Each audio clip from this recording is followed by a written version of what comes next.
Dear friends, Portuguese Calicut എന്ന് നമ്മൾ ഗൂഗിളിൽ സെർച്ച് ചെയ്യുമ്പോൾ ലഭിക്കുന്ന ആദ്യ ചിത്രങ്ങളിൽ ഒന്നാണ് ഇത്. ഇത് യഥാർത്ഥത്തിൽ കോഴിക്കോട് നഗരമല്ല, മറിച്ച് ചാലിയാറിനും കടലുണ്ടി പുഴയ്ക്കും ഇടയിലുള്ള ചാലിയം മുല്ലയ്ക്കൽ കടൽ തീരത്തിൻ്റെയും 16-ാം നൂറ്റാണ്ടിൽ അവിടെ ഉണ്ടായിരുന്ന പോർച്ചുഗീസ് കോട്ടയുടെയും അന്നത്തെ കടലിൽ നിന്ന് നോക്കി വരച്ച രേഖാചിത്രമാണ്. കോഴിക്കോട് നഗരം രൂപപ്പെടുന്നതിന് മുമ്പ് തന്നെ ചരിത്രത്തിൽ ഇടം പിടിച്ച ദേശമാണ് ചാലിയം. ഇന്നിവിടെ പറയാൻ പോകുന്നത് ഒരു ത്രസിപ്പിക്കുന്ന കഥയാണ്, അല്ല ചരിത്രമാണ്.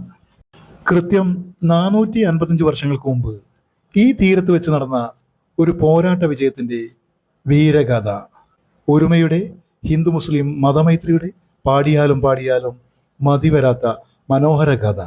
പോർച്ചുഗീസ് ആധിപത്യത്തിന്റെ കരാളഹസ്തത്തിൽപ്പെട്ട് ഞെരിഞ്ഞമർന്ന ഒരു മുഴുനൂറ്റാണ്ടിലെ ഗംഭീര വിജയത്തിന്റെ കഥയാണിത്.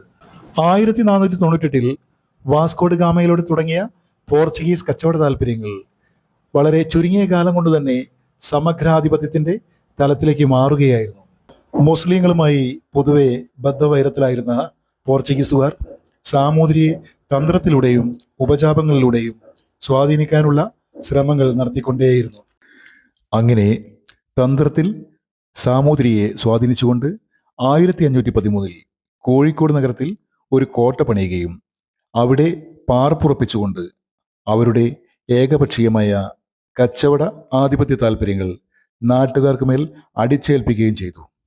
കല്ലായിപ്പുഴയുടെ അഴിമുഖത്ത് കോതി തീരത്തായിരുന്നു ഈ കോട്ടയുടെ സ്ഥാനം. ഒടുക്കം സാമൂതിരിയുടെ ആക്രമണത്തിന്റെയും ഉപരോധത്തിന്റെയും ഫലമായി പോർച്ചുഗീസുകാർക്ക് തങ്ങളുടെ കോട്ട ഉപേക്ഷിച്ചുകൊണ്ട് കൊച്ചിയിലേക്ക് പലായനം ചെയ്യേണ്ടതായി വന്നു. 1525 പറങ്കികളുടെ തന്ത്രപരമായ ഈ പിൻവാങ്ങൽ നടന്നത്. 5-6 വർഷങ്ങൾ പിന്നിട്ടപ്പോൾ ചാലിയത്ത് ഒരു കോട്ട പണിയാനുള്ള അനുമതി പറങ്കികൾ സാമൂതിരിയിൽ നിന്നും തഞ്ചത്തിൽ നേടിയെടുക്കുകയായിരുന്നു. സാമൂതിരിയുടെ മൂക്കിൻ തുമ്പിലേക്ക് ചൂണ്ടിയ കുന്തം പോലെയായിരുന്നു ഈ കോട്ട എന്ന് പറഞ്ഞാൽ ഒട്ടും അതിശയോക്തിയാവില്ല.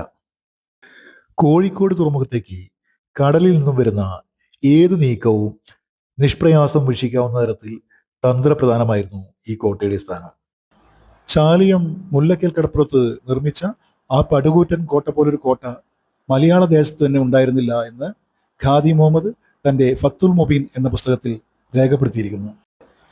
ചാലിയത്തെ ചിരപുരാതനമായ പള്ളികളും ഖബറുകളും പൊളിച്ച കല്ലുകൾ കൂടി ഉപയോഗിച്ചാണത്രേ ആ പടുകൂറ്റൻ കോട്ട പറങ്കികൾ നിർമ്മിച്ചത്.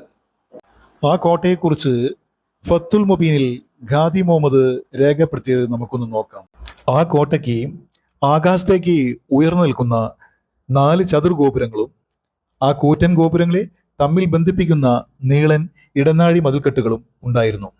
മതിൽക്കെട്ടുകളിൽ നിരനിരയായി കൂറ്റൻ പീരങ്കികൾ സ്ഥാപിക്കാനുള്ള ദ്വാരങ്ങളും താഴെ നിലവറയിൽ ചരക്കുകൾ സൂക്ഷിക്കാനുള്ള അറകളും ഉണ്ടായിരുന്നു. കോട്ടയുടെ മധ്യത്തിലായി ഒരു വലിയ കിണറും മുൻവശത്തായി ഉള്ളിലേക്ക് കയറാനുള്ള ഒരു വലിയ വാതിലും ഉണ്ടായിരുന്നു.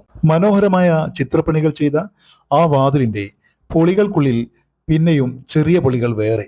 കോട്ടയ്ക്ക് ചുറ്റും അവരുടെ സിൽബന്ദികൾക്കായുള്ള മതിൽക്കെട്ടുകളോടുകൂടിയ വീടുകളും. ആ പ്രദേശം നേരിട്ട് കാണുമ്പോൾ ഈ പറങ്കി ശൈത്താന്മാരുടെ ദേശത്ത് എത്തിയതുപോലെ തോന്നിപ്പോയാൽ അത് ഒട്ടും അധികമാവില്ലതാണ്.